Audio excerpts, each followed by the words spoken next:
कक्षा 10वीं के छात्रों का हार्दिक हार्दिक स्वागत। विषय हिंदी, व्याकरण, पत्र लेखन।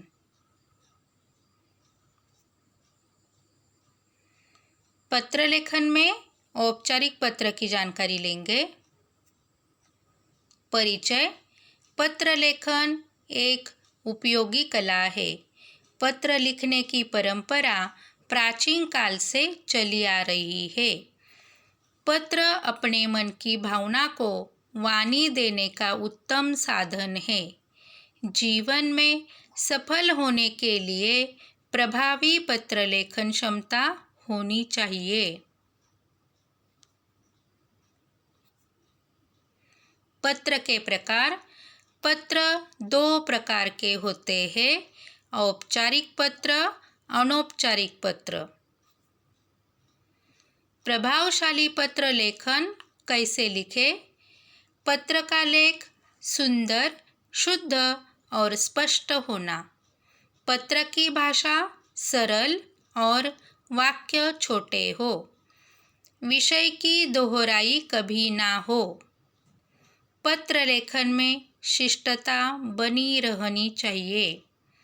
पत्र लेखन में एक ही बात को बार बार नहीं दोहराना नहीं चाहिए।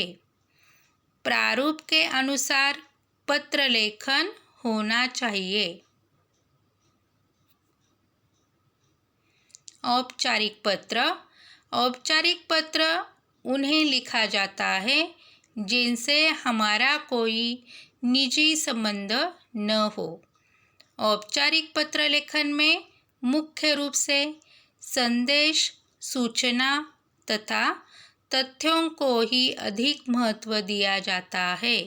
इन पत्रों में ज़्यादातर प्रार्थना का भाव छिपा रहता है।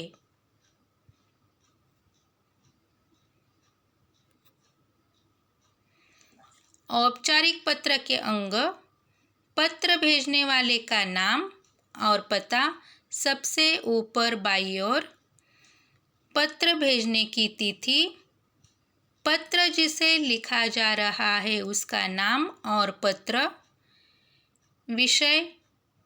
पत्रों में विषय आवश्यक होता है। संबोधन। मुख्य विषय। पत्र की समाप्ति अंत में बाईं ओर। औपचारिक पत्र का नमूना। विषय। अपने विद्यालय की प्राचार्य को छात्रवृत्ति के लिए प्रार्थना पत्र लिखिए। सेवा में। प्राचार्य, DAV मॉडल स्कूल, नई दिल्ली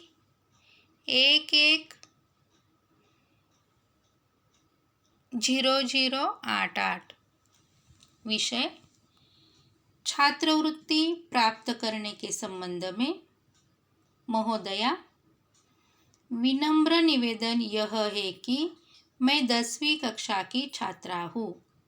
विद्यालय की सांस्कृतिक व खेलकूद गतिविधियों में मैं सदैव भाग लेती रही हूँ और मैंने अनेक पुरस्कार प्राप्त किए हैं। दुर्भाग्य की बात यह है कि पिछले माह मेरे पिताजी की बीमारी के कारण नौकरी छूट गई है। मेरे 2 छोटे भाई बहन हैं। घर का दायित्व मेरी माताजी पर आ गया है।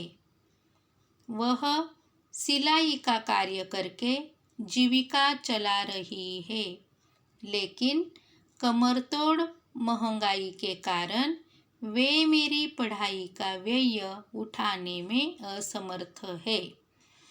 आय का अन्य कोई साधन न होने के कारण मेरी शिक्षा प्राप्ति में बाधा आ रही है। अंततः आपसे करबद्ध प्रार्थना है कि मेरी पारिवारिक एवं आर्थिक स्थिति को ध्यान में रखकर मुझे छात्रवृत्ति प्रदान कर कृतार्थ करे, अन्यथा मेरा भविष्य अंधकारमय हो जाएगा। धन्यवाद। निवेदिका मानसी, 10वीं C दिनांक।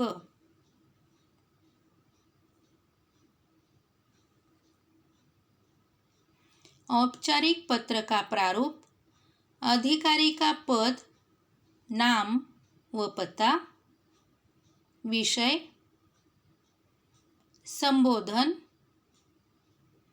विषय वस्तु, प्रथम अनुच्छेद अपनी समस्या का विवरण, द्वितीय अनुच्छेद अधिकारी से अपेक्षा, समापन, हस्ताक्षर से पूर्व की शब्दावली व हस्ताक्षर, नाम।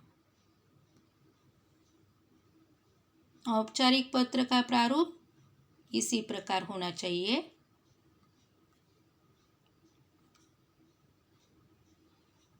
तो इसी प्रकार औपचारिक पत्र के बारे में जानकारी ले ली और औपचारिक पत्र का नमूना पत्र भी यहाँ हमने देखा है।